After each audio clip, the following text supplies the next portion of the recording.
1절 개체 식별에 이어서 2절에서는 데이터 중복에 대해서 설명을 드리겠습니다.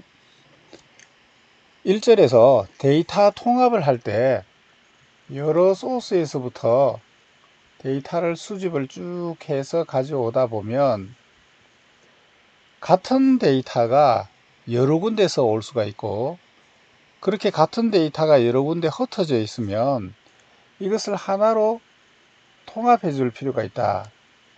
이 통합해 주려면 얘하고 얘하고가 같은 데이터인지 아닌지, 같은 개체인지 아닌지 식별해야 된다. 그래서 그 식별을 해서 같은 데이터면 하나로 모아준다. 같은 데이터인지 아닌지 식별하기 위해서 메타데이터를 참조해서 식별을 한다라고 말씀드렸습니다. 우리가 기억을 되살리는 의미에서 앞에 배웠던 내용을 한번 잠깐 살펴볼까요? 예, 여러 군데서 오는 데이터들을 통합하기 위해서 그 데이터가 같은 데이터인지 아닌지 식별하는 것을 개체 식별이라고 한다라고 그랬어요. 그래서 서로 같은 데이터인 경우에는 스키마를 통합해서 하나로 통합한다. 그렇게 하기 위해서 같으냐 아니냐라고 하는 것을 판단해야 되죠. 그것을 개체를 식별하는 것이다 라고 했어요. 이 개체를 식별하기 위해서 메타데이터를 중요하게 사용을 해서 메타데이터를 이용해서 통합을 식별을 한다라고 그랬습니다. 자, 그때 중요하게 이용하는 메타데이터의 종류가 데이터베이스 테이블의 열, 그것을 속성이라고 한다 그랬죠. 영어로는 애트리뷰트. 그 속성의 데이터 타입과 도메인, 그 다음에 그 속성이 기본 키인지 아닌지, 그 다음에 속성들 사이의 참조 무결성 관계, 외래 키 관계, 그 다음에 또 하나가 함수적 종속 관계, 속성들 사이에 서로 함수적으로 종속되는 관계가 있느냐라고 하는 것을 본다고 그랬어요. 이 함수적 종속 관계를 왜 보느냐면 데이터의 의미를 파악하기 위해서도 보지만 데이터들 사이에 중복이 있느냐 없느냐라고 하는 것을 판단하는데 이 함수적 종속성이 굉장히 중요하게 사용됩니다. 함수 종속성의 정의에 대해서 말씀드렸고, 이 함수 종속성은 기본 키에서 나머지 애트리뷰트로 함수 종속성이 반드시 존재한다. 그것이 기본 키의 개념이자 함수 종속성의 개념이다 라고 하는 것을 말씀드렸고요. 이 함수 종속성이 기본 키가 여러 애트리뷰트의 짝으로 이렇게 기본 키가 주어질 때 이 기본 키에서 나머지 애트리뷰트로 함수 종속성은 반드시 있는데, 이때 부분 함수 종속성이냐 완전 함수 종속성이냐라고 하는 그런 문제가 있다라는 거죠. 기본 키에 대해서 완전 함수 종속인 경우에는 문제가 없는데 부분 함수 종속인 경우에는 데이터에 중복이 생기고 그것으로 해서 문제가 생기기 때문에 이 중복을 제거할 필요가 있다라고 말씀드렸습니다. 그래서 이제 2절에서는 개체 식별에서 데이터를 통합하는데 데이터를 통합할 때 중복 문제가 생길 수 있다라고 하는 거죠. 이 중복 문제를 어떻게 다룰 것이냐, 어떻게 해결할 것이냐라고 하는 것을 2절에서 이제 설명을 드리도록 하겠습니다.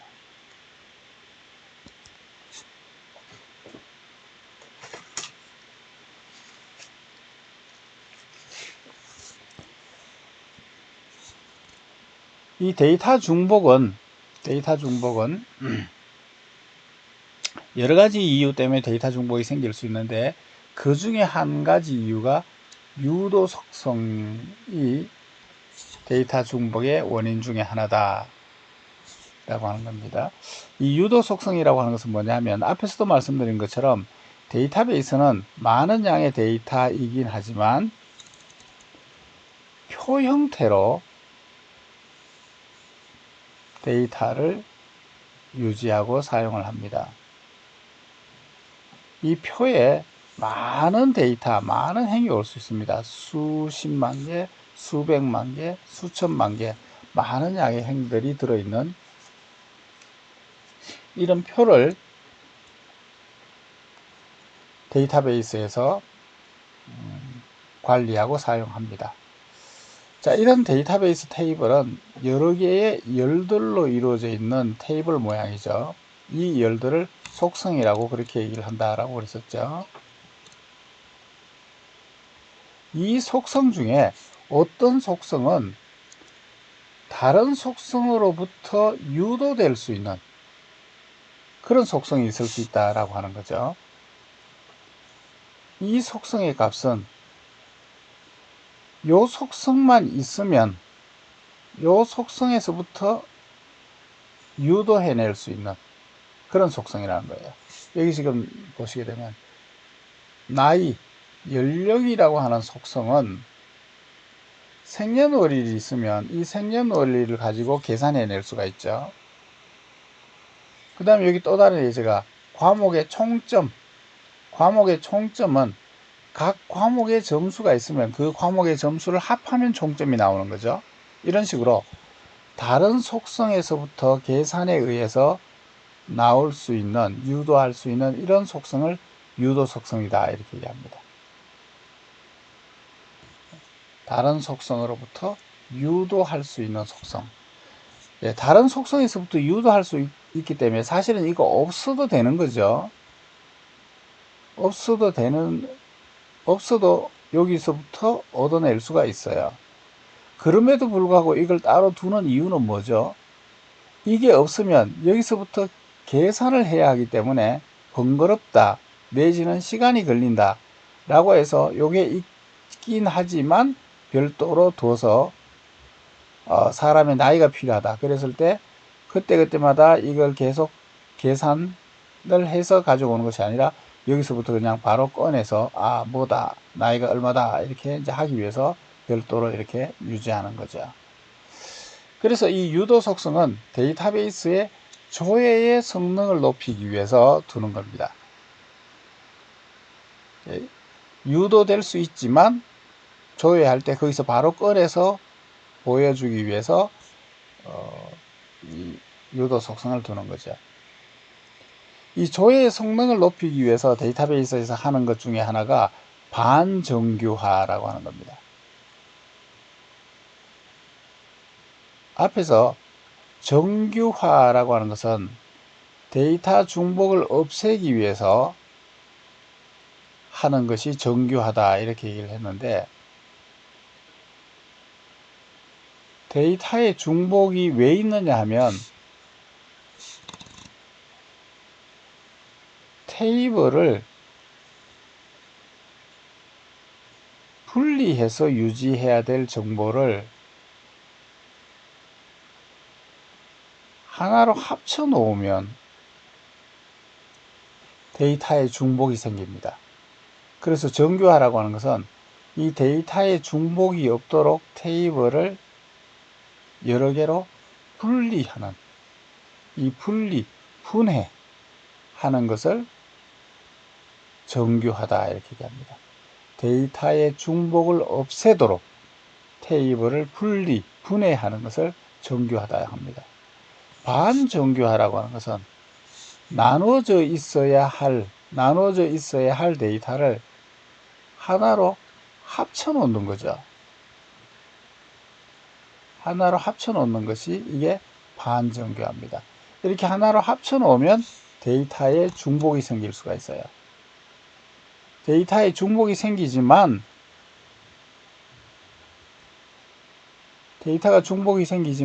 데이터를 조회할 때 여기서 바로바로 꺼내서 줄 수가 있기 때문에 조회의 성능을 높이기 위해서 하는 방법 중에 하나가 반정교합니다. 이 반정교화는 정규화의 반대 개념으로 테이블을 합쳐서 데이터에 중복이 생기더라도 데이터를 합쳐서 조회의 성능을 높이기 위한 건데, 그때 이제 유도 속성이 생길 수가 있고, 반정교화의 개념으로 유도 속성이 이제 생길 수 있습니다.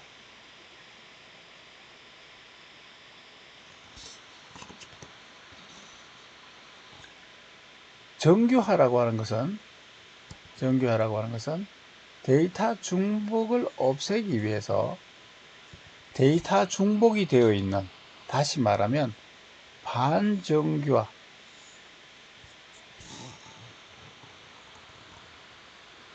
반정교화를 통해서 조회의 성능을 높이기 위해서 데이터 중복을 허용해서 하나의 테이블로 합쳐 놓은, 이 반정교화 해 놓은 것을 데이터 중복을 없애기 위해서 테이블을 분해하는 과정, 이것을 정교화라고 합니다.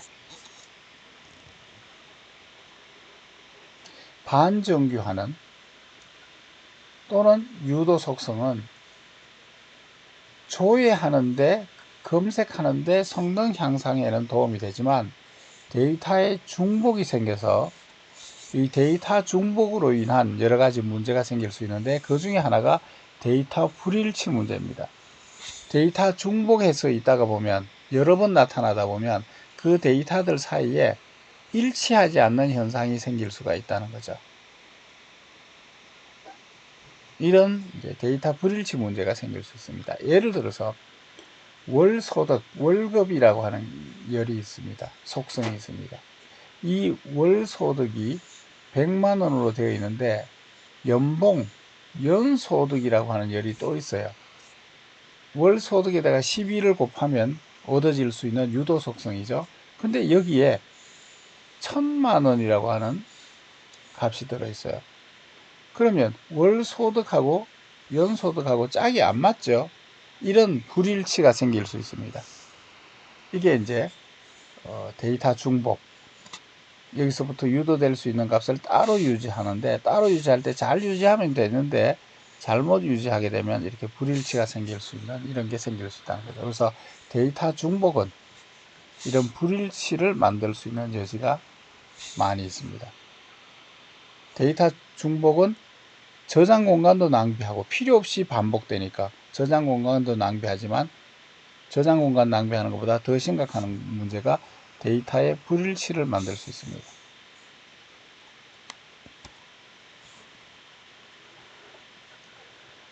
이런 정교하지 않는 테이블들을, 반정교화, 정교하지 않는 테이블들은 데이터 중복의 원인이 됩니다.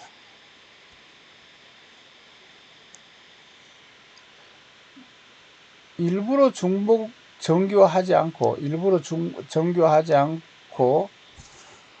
반정교화, 오히려 합쳐서 반정교화하는 테이블을 사용하는 경우들이 있는데, 이렇게 하게 되면 성능이 높아진다, 조회의 성능이 높아진다, 이렇게 얘기합니다. 왜 조회의 성능이 높아지느냐면 나눠져 있는 테이블을 합치는 것을 조인 연산이다, 이렇게 얘기하는데, 이 조인을 안 해도 되기 때문에 성능이 향상되죠.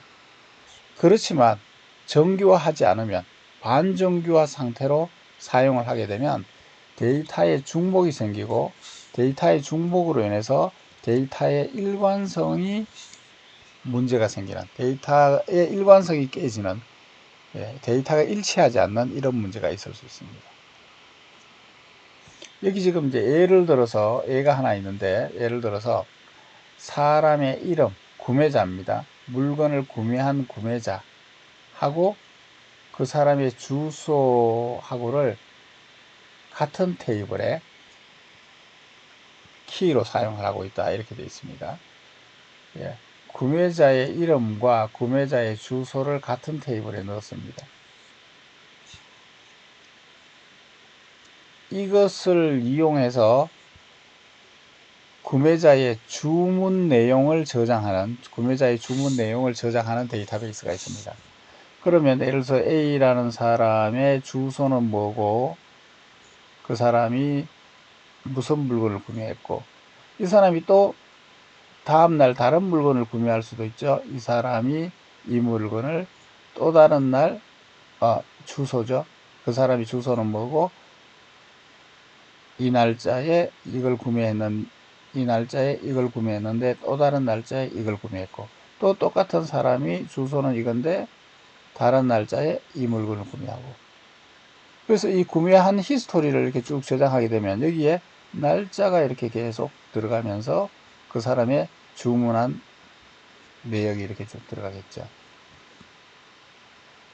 이렇게 구매 정보를 유지하다 보면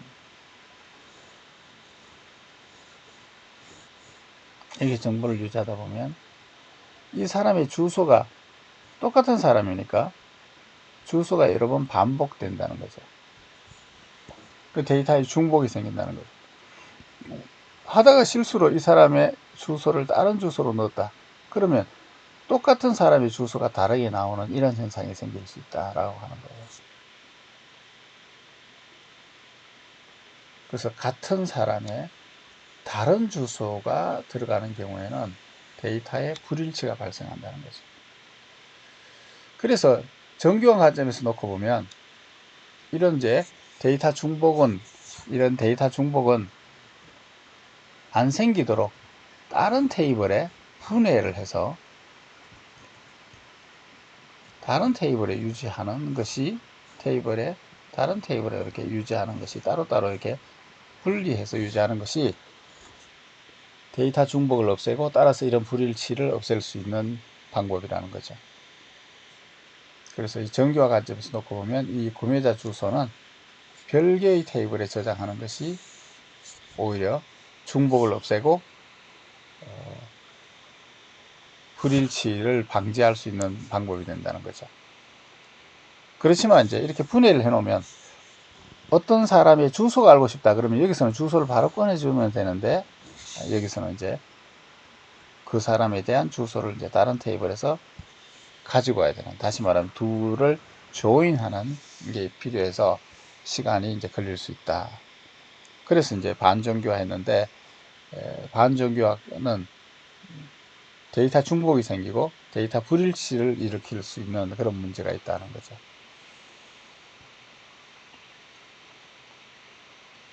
이 데이터 불일치가 왜 생기느냐, 데이터 중복이 왜 생기느냐, 이 구매자의 주소가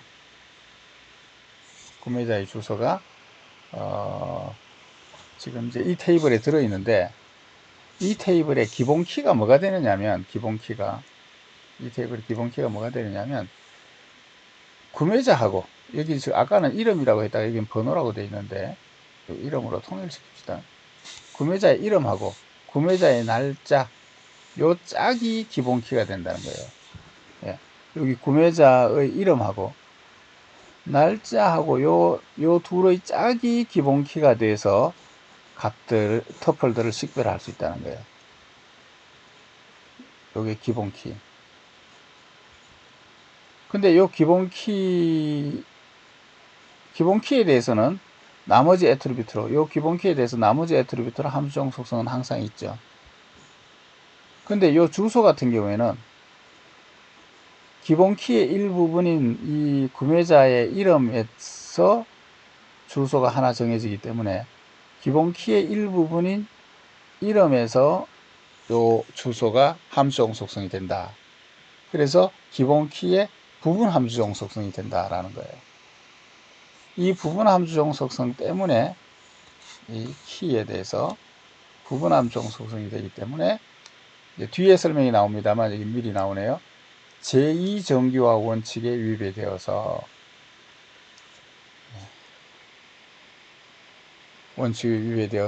중복이 생기는 것이고, 이걸 제2정규화 원칙에 따라서 테이블을 분리를 해줘야 된다는 거예요. 분해를 해줘야 된다. 이 분해하는 것을 정규화한다 이렇게 얘기한다는 거죠. 이렇게 만약에 분리를 하지 않으면 잘못해서 같은 구매자에 대해서 주소가 다르게 나오는 그런 불일치 가능성이 이제 존재한다. 그렇기 때문에 이제 정규화하는 것이 좋다라는 거죠. 자, 정규화가 필요한 이유가 뭐냐? 정규화를 하지 않으면 데이터에 중복이 생깁니다. 데이터에 중복이 생기면 괜히 한 번만 저장해도 될 것을 여러 번 중복하니까 저장 공간이 낭비되죠. 그뿐만 아니라 이상이 발생한다는 거예요.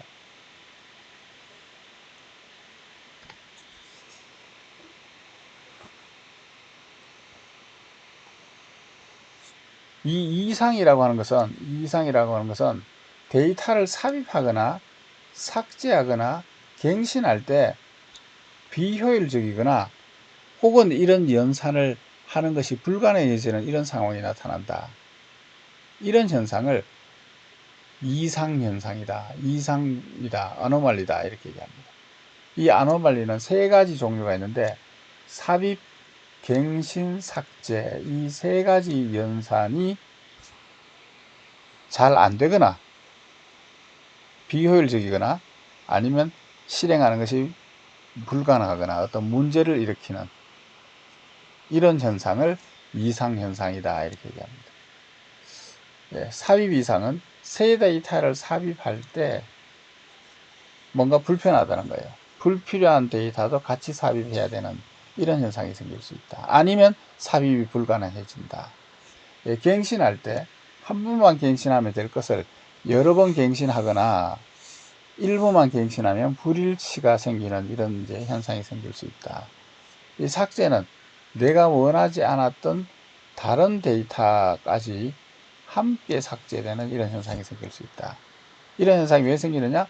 데이터 중복 때문에 생긴다는 거예요. 데이터 중복은 왜 생기느냐? 정규화를 하지 않았기 때문에 생긴다는 거죠. 자, 그러면 이상현상이라고 하는 것이 뭐냐? 그 중에서 첫 번째, 삽입 이상. 이거는 이제 삽입할 때 뭔가 이상하다는 거예요. 예를 들어서 지금 여기 테이블에 어떤 학번의 학생의 이름은 무엇이고 그 학생의 소속 학과는 뭐고 그 학생이 수강한 과목 코드는 뭐고 과목 코드는 무엇이고 받은 성적은 무엇이다. 이렇게 지금 이제 테이블이 있습니다. 이 테이블의 기본 키는 학번만으로는 기본 키가 안 됩니다. 왜냐하면 이거 학번이 지금 여러 번 나오잖아요. 기본 키라고 하는 것은 한 번만 나와야 되는데 터플을 식별하기 위해서 각 터플마다 서로 다른 값을 가져야 되는데 요즘 같은 값이 여러 번 나오니까 이것만으로는 기본 키가 아니에요. 과목하고 짝을 이뤄야만 기본 키가 됩니다. 이 학번의 학생이 이 과목을 수강했어요. 그래서 이 학번과 이 과목 짝은 이 테이블에서 이 터플 하나에만 나옵니다. 똑같은 학생이긴 하지만 다른 과목이에요. 이 짝은 여기서만 나옵니다. 이런 식으로 학번과 과목 코드가 짝을 이루어서 기본키가 됩니다. 이 기본키에서 나머지 애트리뷰트로 함수정 속성은 항상 존재한다. 앞에서 설명드렸죠.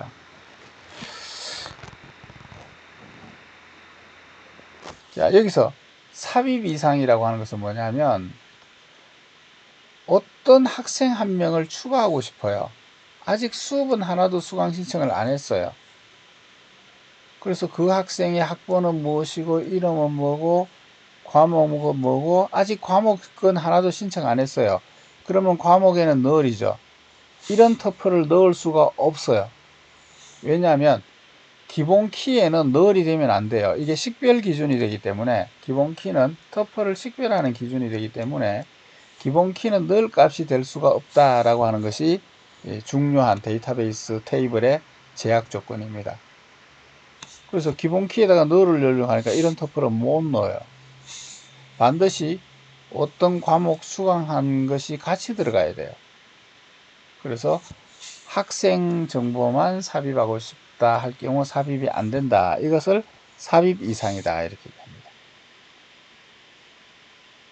이런 정보를 넣으려고 하면 이 과목에 뭐 수강 위정 아니면 뭐 이런 불필요한 정보를 같이 넣든지 아니면 삽입이 불가능하다.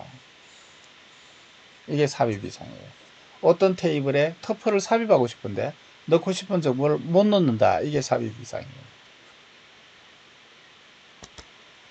갱신 이상은 뭐냐면 값을 바꾸고 싶은데 갱신하는데 이게 좀 이상하다. 이게 갱신 이상이에요. 자, 예를 들어서 어떤 학생의 이 학생의 이름은 홍길동이고 학과는 컴퓨터공학과다. 네, 같은 학생이니까 이름도 이 학번이 여러 번 나오면 이름도 똑같은 이름이 여러 번 나오고 학과도 여러 번 나오겠죠. 그래서 값이 중복이 되어 있다는 거죠. 자, 중복이 되면 뭐가 생기느냐? 갱신 이상도 생긴다. 삽입 이상도 생기지만 갱신 이상도 생긴다. 갱신 이상이 뭐냐면 이 학생이 학과를 바꿨어요. 이순신 학생이 얘가 되어 있네요. 이 학생이 기계공학과에서 컴퓨터공학과로 바꿨어요. 그러면 이 학생의 학과를 업데이트할 때 얘를 컴퓨터공학과로 업데이트 해주고 이렇게 하고 말면 안 됩니다. 얘도 업데이트를 해주고 그래서 이 학생이 과목을 수강한 횟수만큼 여러 번 바꿔줘야 됩니다. 그러니까 업데이트하는 비용, 시간이 많이 들죠. 그러다가 혹시 하나만 수정하고 하나는 수정 안 했다 그러면 불일치 현상이 생기게 되는 겁니다. 전체 학과 정보를 이 학생이 여러 번 나오면 전체 여러 번 바꿔줘야 된다는 거예요. 여러 번 바꿔준다. 여러 번 바꿔주지 않으면 어느 한 번만 바꾸고 한 번은 바꾸지 않았다 그러면 이 둘 사이에 불일치가 생겨서 도대체 이 학생의 소속 학과가 어딘지 모르겠다 이렇게 된다는 거예요. 자, 그 다음에 삭제 인상. 삭제 이상은 삭제할 때 뭐가 이상하다라고 하는 거예요. 자, 예를 들어서 김철수 학생의 경우에는 이 테이블에서 한 번밖에 안 나옵니다. 이 학생이 한 과목밖에 수강 신청을 안 했어요. 그래서 얘를 삭제합니다. 자, 얘를 삭제해 버리면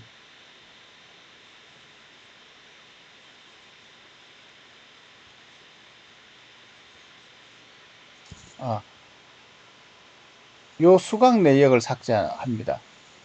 이 학생이 이 과목을 변경을 했어요. 그 수강을 취소했어요.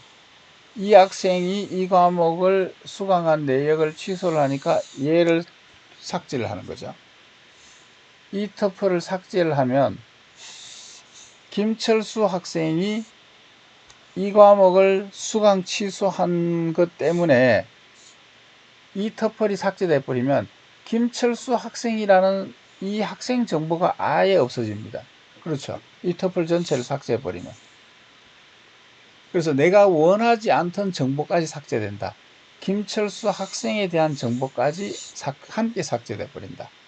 내가 삭제하고 싶은 것은 이 학생이 수강 취소했다라고 하는 것 때문에 이 수강 취소한 것을 반영하려고 해서 이 터플, 이 학생이 이 과목을 신청했으니까 얘를 이 수강 내역을 수강 신청 내역을 삭제했더니만 이 학생 정보까지 삭제되는 이런 현상이 생긴다. 내가 원치 않는 정보까지 삭제된다. 이런 식으로 삽입할 때 삽입이 불가능하거나 아니면 다른 없는 정보를 만들어서 넣든가 갱신할 때 여러 번 갱신하거나 잘못하면 일부를 갱신하면 불일치 현상이 생기거나 삭제할 때 내가 원하지 않던 정보까지 함께 삭제되거나 이런 현상이 생긴다. 이 세 가지 이상 현상을 앞에서 뭐라고 부르냐? 아노말리다 이렇게 얘기했습니다. 이 아노말리가 왜 생기느냐? 데이터의 중복 때문에 생긴다는 거예요. 적절하게 정교하지 않게 되면 중복이 생긴다는 거죠. 이것 때문에 이상 현상이 생긴다는 거예요. 그래서 뭘 해줘야 되느냐? 정교화를 해줘야 된다는 거예요. 데이터 중복을 없애기 위해서. 데이터 중복을 없애기 위해서 중복되는 요소를 찾아서 그 중복을 없애는 것을 정규화라고 합니다. 이 중복이 왜 생기느냐면 함께 있으면 곤란한 정보가 하나로 한 테이블에 같이 있어서 생기는 현상이에요. 그래서 중복을 없애려면 어떻게 하느냐, 이것을 정보를 쪼갭니다. 여러 개로 테이블을. 하나의 테이블에 같이 있으면 곤란한 정보가, 그렇게 되면 중복이 생기는 이런 정보가 하나의 테이블에 같이 있었다는 거예요. 이걸 없애주려면 여러 개의 테이블로 분해를 해서 따로따로 나눠서 저장하면 됩니다. 이렇게 중복을 제거하기 위해서 분해하는 과정을 정규화라고 그렇게 얘기합니다. 이렇게 정규화를 통해서 나온 이 테이블을 정규형 릴레이션이다 이렇게 부릅니다. 자, 이 정규화에는 제1정규화, 제2정규화, 제3정규화, 그 다음에 이거 말고도 다른 정규화가 더 있습니다만 이렇게 여러 가지 종류의 정규화가 있습니다. 이 낮은 단계의 정규화에서 높은 단계의 정규화로 갈수록 점점 더 중복이 없어지고 점점 더 바람직한 형태의 정규화가 되는 겁니다. 이 정규화는 데이터베이스 시간에 배우는 내용인데 상당히 좀 이제 복잡하고 어려운 개념입니다. 그래서 나중에 데이터베이스 배우실 때 조금 더 자세히 배우셔야 될 거고요. 이걸 이제 다 설명하려면 시간이 너무 많이 가니까 일단 요 정규화의 개념만 설명드리고 뒤에 제1정규화, 제2정규화, 제3정규화 어떻게 하느냐 하는 게 있는데 요거는 다음 주에 이어서 설명을 드려야 될 것 같습니다. 자, 그래서 어쨌거나 이 중복을 없애기 위해서, 그래서 데이터 불일치를 해결하기 위해서 정규화를 해야 되는데, 이 정규화라고 하는 것은 중복되는 요소를 찾아서 이것을 제거하는 건데, 제거한다는 것은 테이블을 분해한다는 것입니다. 여기에 이제 정규화가 제1정규화, 제2정규화, 제3정규화라고 하는 게 있는데, 제1정규화는 데이터를 분해하는 것이 아니고,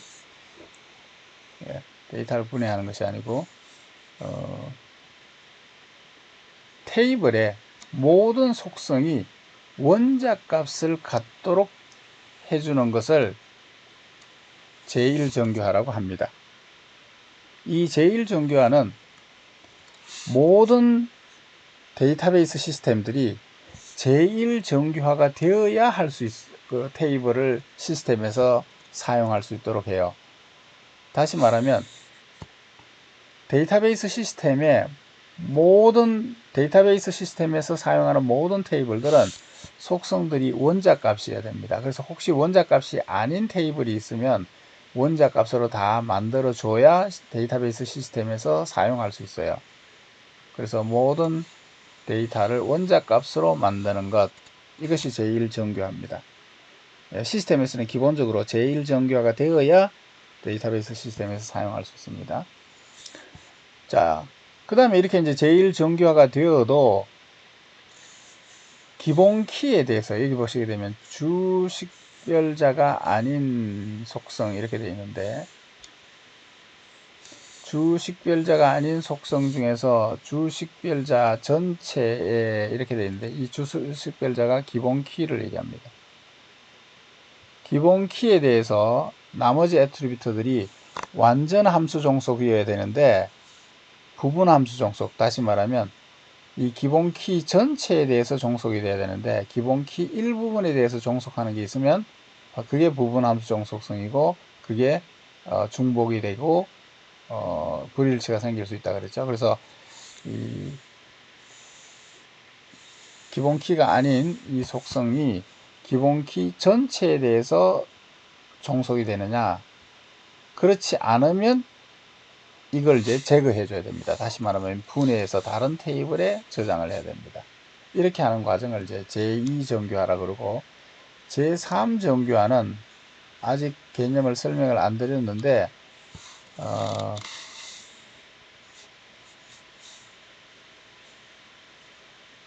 기본키, 주식별자, 기본키에 대해서